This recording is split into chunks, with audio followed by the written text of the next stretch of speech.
Hello everyone, welcome back to my channel Asis Bikini Bottom. It's been a while. আমি অনেক দিন ধরে কোনো ভিডিও পোস্ট করতেছি না বিকজ আমি আমার অফিস নিয়ে একটু ব্যস্ত আর ডিফারেন্ট কাজ নিয়ে একটু ব্যস্ত থাকি, বাট অলওয়েজ চেষ্টা করি কিছু না কিছু করার। বাট আমি লাস্ট 2-3 উইকস ধরে কিছু করতে পারতেছি না, কোনো ভিডিও পোস্ট করতে পারতেছি না।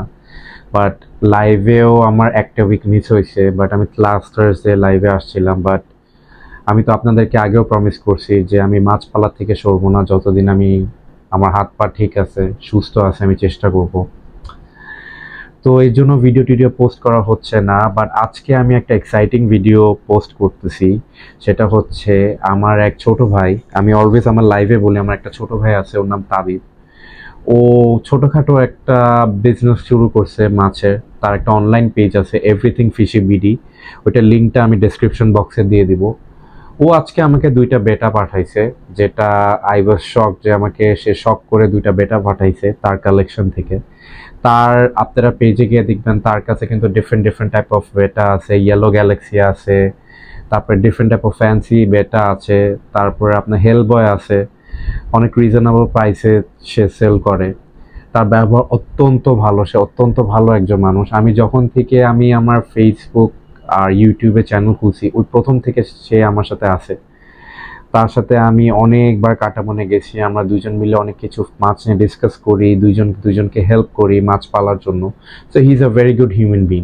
তো আপনারা যারা বেটা খুঁজতেছেন অনলাইন পেজ ভালো রিলায়েবল, তাহলে আমি একদম নিঃসন্দেহে বলতে পারি আপনারা এভরিথিং ফিশি বিডি থেকে বেটা মাছ পারচেস করতে পারবেন। আর দরকার হলে আমার কথা বলবেন, ও ডেফিনেটলি আপনাদেরকে কিছুটা হলেও অনার করবে। তো ও আজকে আমাকে বেটা পাঠাইছে। সো অ্যাকচুয়ালি আমার ইনসিডেন্টটা হয়েছে যে আমি বলছিলাম আমার 3টা বেটা যে অসুস্থ ছিল, তো প্রবাবিলিটি খুবই চান্সেস খুব কম ছিল। যেটা আমার একটা যে ডাম্বোয়ার ছিল, যেটার মধ্যে একটা বুদ্ধা স্কাল্পচার ছিল, ওইটা আপনারা দেখছেন অনেক আগের থেকে একটু অসুস্থ ছিল। তো রিসেন্টলি সে একটু বেশি অসুস্থ হয়ে গেছে, সো ইভেনচুয়ালি সে মারা গেছে। I was a bit sad, but কিছু করার নাই, the show must go on. তো আমি তো মাছ মরবেই, আমি সবসময় লাইভে বলি মাছ মরলেই আপনার একটা শিক্ষা হবে। তো আমি ওকে র্যান্ডামলি নক করছি, আর আজকে দেখি সে আমাকে 2টা বেটা পাঠিয়ে দিয়েছে, আর অত্যন্ত সুন্দর 2টা বেটা, যেটা আপনারা আমার কমিউনিটিতে হয়তো দেখছেন, তো শেয়ার করা হয়েছে। সো এখন আমি তাই চিন্তা করলাম আজকে একটা ভিডিও বানাই ফেলি। অলওয়েজ তো বড় বড় ট্যাঙ্ক স্কেপিং করি, একটা ট্যাঙ্কে তো স্কেপিং অলরেডি করা আছে, বাট স্টিল আপনাদের সামনে করব। আমার কোনো কিছুই পারচেস করার আগে নেই, বিকজ এগুলো সব ট্যাঙ্ক আর এক্সারসাইজ আমার বাসায় ছিল পুরান। তো ওগুলাকে আমি ইউটিলাইজ করব। জাস্ট যেহেতু অলওয়েজ একটা বড় ট্যাঙ্ক স্কেপিং করে আপনার দেখেছি, তো একটা ন্যানো ট্যাঙ্ক আপনাদেরকে স্কেপিং করে দেখাই। এটা একটা পুরান ট্যাঙ্ক, তারপর আপনাদেরকে স্কেপিং করে দেখাই। সো আজকে আপনার ছোট ন্যানো ট্যাঙ্ক আমি কিভাবে স্কেপ করি ওইটাই আমি দেখাবো। আরেকটা কথা বলি, যেটাতে আমি যেহেতু ন্যানো ট্যাঙ্কগুলো আমি সবসময় বলি স্কেপিং করবেন, বাট এত একদম ভোরে স্কেপিং করেন না, সো তার একটা মাছে সুইম করতে কষ্ট হয়ে যায়। একটা বকউড, একটা গাছ বা হাইস্ট কিছু স্টোন দিতে পারেন, বাট সুইম করার জন্য অনেক জায়গা রাখবেন। এটা হচ্ছে আমার ন্যানো ট্যাঙ্কের সাজেশন। তো চলেন আমরা স্কেপিং করি। তো এটা হচ্ছে আমার একটা ন্যানো ট্যাঙ্ক পুরান, একটু দেখতে পাচ্ছেন যে গ্লাসের দাগ আছে, বিকজ এটা অনেকদিন ধরে উপরে ছিল। সো এটা হচ্ছে এভাবে হচ্ছে 6, আর এভাবে হাইট হচ্ছে 8। আর পারফেক্ট ন্যানো ট্যাঙ্ক একটা বেটা পালার জন্য একদম পারফেক্ট। জাস্ট একটু দাগ টাগ হয়ে গেছে, এগুলোকে আমি পরে তুলে দিব। সো আপাতত তাহলে আমি আপনাদেরকে দেখাই আমি কিভাবে স্কেপিং করতেছি। এটার নিচে কিছু এরকম পাথর ছিল, এটা সবসময় ছিল। তো এটার মধ্যে আমি জাস্ট পাথরটা ক্লিন করে দিয়ে দিয়েছি। ইটস এ ভেরি সিম্পল আপনার স্কেপিং করব। জাস্ট এটার মধ্যে আমি আমার যে একটা স্কাল্পচার ছিল বুদ্ধার, ওইটা আমি বসাই দিচ্ছি। ওইটা জাস্ট একটু পাথরটা সরায় আমি বসাই, সো দ্যাট এটা নিচের মধ্যে বসে থাকে। আপনারা দেখতে পাচ্ছেন, নিচে বসাই দিলাম, তারপর পাথরগুলো একটু উপরে দিয়ে দিলাম, সো দ্যাট এটা ইভেনলি বসে। এই যে আমি বুদ্ধা স্কাল্পচারটা বসাই দিলাম। তারপরে আমার আগের থেকেই জাভা ফান্ড ছিল, বিকজ এই ট্যাঙ্কে একটা জাভা ফান্ড ছিল, এটাকে আমি জাস্ট বাঁচায় রাখছিলাম। এটাকে আমি জাস্ট এইভাবে পিছে করে আমি একটা জাভা ফান্ড বসায় দিলাম।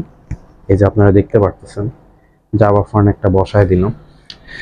সো তারপরে এটার পিছে আমি একটা যে বড় একটা স্কাল্পচার আছে, মানে স্কাল্পচার না সরি সাইরু রক, এটাকে জাস্ট বসায় দিলাম। এটাকে একটু সামনে দিয়ে দিই যাতে স্পেসটা বাড়ে।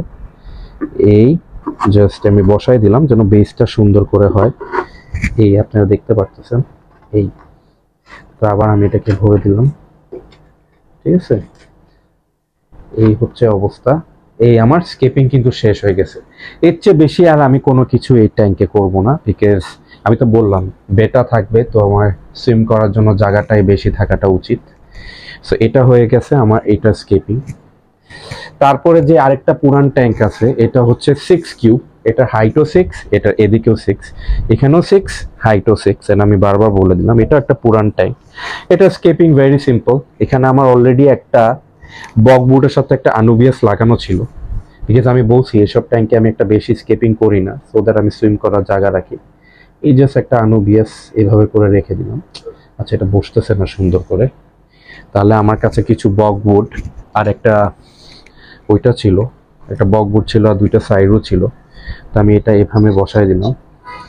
তারপরে আমি আমার বকবুটটা যেটার সাথে আমার আনুবিয়াস আছে এখানে এভাবে বসাই দিলাম, আর এই সাইডও একটা দিয়ে দিলাম, সো দ্যাট এটা ভেসে না উঠে।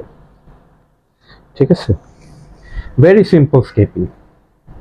আর এইভাবে আমি একটা, যেহেতু আমার কাছে আরেকটা বকবুট আছে, জাস্ট এভাবে জাস্ট র্যান্ডমলি বসাই দিলাম।